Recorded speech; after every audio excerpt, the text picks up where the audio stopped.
Dari Sabang sampai Merauke, berjajah pulau-pulau, sambung menyambung menjadi satu, itulah Indonesia.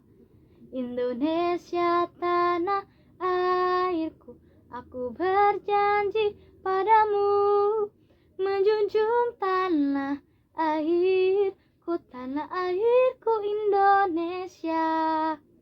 Nah, menurut kalian makna apa sih yang terkandung dalam lagu Dari Sabang sampai Merauke? Pasti kalian akan menyimpulkan dalam lagu tersebut ditegaskan bahwa Indonesia memiliki negara yang sangat luas. Indonesia adalah negara kepulauan terbesar di dunia. Wow banget kan? Nah, maka dari itu, hal tersebut memberikan konsekuensi bahwa keanekaragaman atau kebinekaan tidak dapat dihindari dalam kehidupan bangsa Indonesia, meliputi kebinekaan suku, agama, ras, bangsa, dan bahasa, dan sebagainya. Nama saya Devi Maharani Putri dari kelas 11 IPA 1 SMA Negeri 51 Jakarta. Di video ini, saya akan menjelaskan materi PPKN Bab 5 kelas 11 mengenai mewaspadai ancaman terhadap Negara Kesatuan Republik Indonesia. Kebinekaan yang terjadi di Indonesia bisa menjadikan potensi sekaligus tantangan. Kenapa dikatakan sebagai potensi? Karena hal tersebut menjadikan bangsa Indonesia bangsa yang besar, dan Indonesia memiliki kekayaan yang sangat melimpah, entah itu kekayaan alam ataupun kekayaan kebudayaan. Namun, kebinekaan bangsa Indonesia juga merupakan tantangan, bahkan ancaman bagi integrasi nasional. Apa aja sih ancaman bagi integrasi nasional? Ancaman bagi integrasi nasional bisa datang dari luar maupun dalam negeri. Dapat berupa ancaman militer maupun ancaman non-militer. Yang pertama, ancaman di bidang ideologi.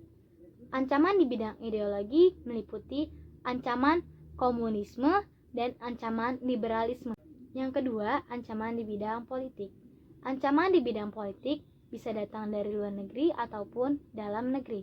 Ancaman di bidang politik dari luar negeri berupa ancaman intimidasi, provokasi, dan blokade politik.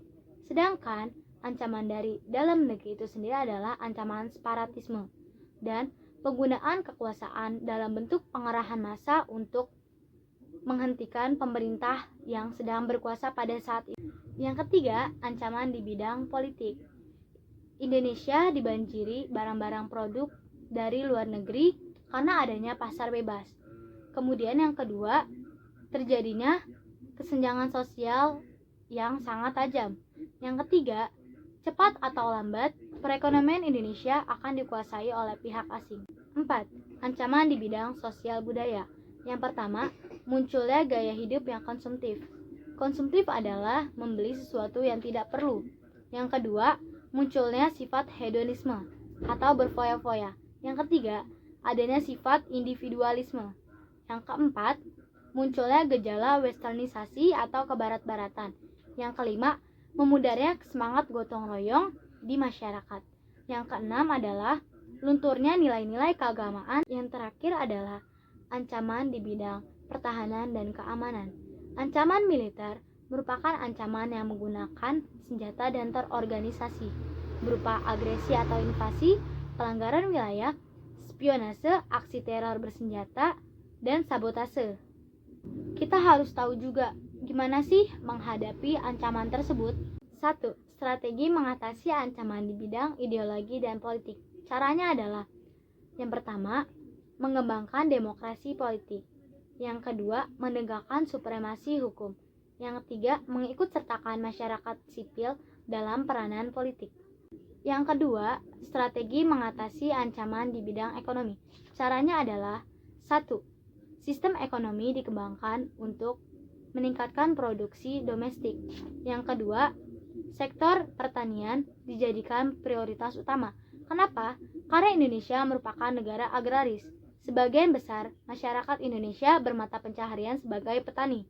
Yang ketiga, perekonomian diutamakan untuk kesejahteraan rakyat. Yang ketiga, strategi menghadapi ancaman di bidang sosial budaya.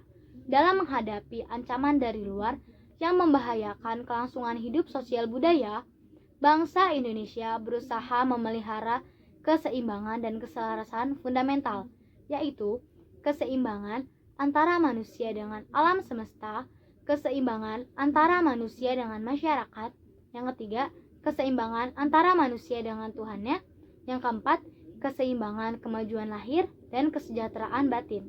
Yang terakhir, strategi mengatasi ancaman di bidang pertahanan dan keamanan. Untuk mengatasi berbagai ancaman militer, maka bangsa Indonesia menerapkan sistem pertahanan dan keamanan rakyat semesta, terdiri dari 1. TNI sebagai kekuatan utama sistem pertahanan, 2. Polri sebagai kekuatan utama sistem keamanan, dan ketiga, rakyat sebagai kekuatan pendukung. Sekian video dari saya. Wassalamualaikum warahmatullahi wabarakatuh. Sampai jumpa di video selanjutnya.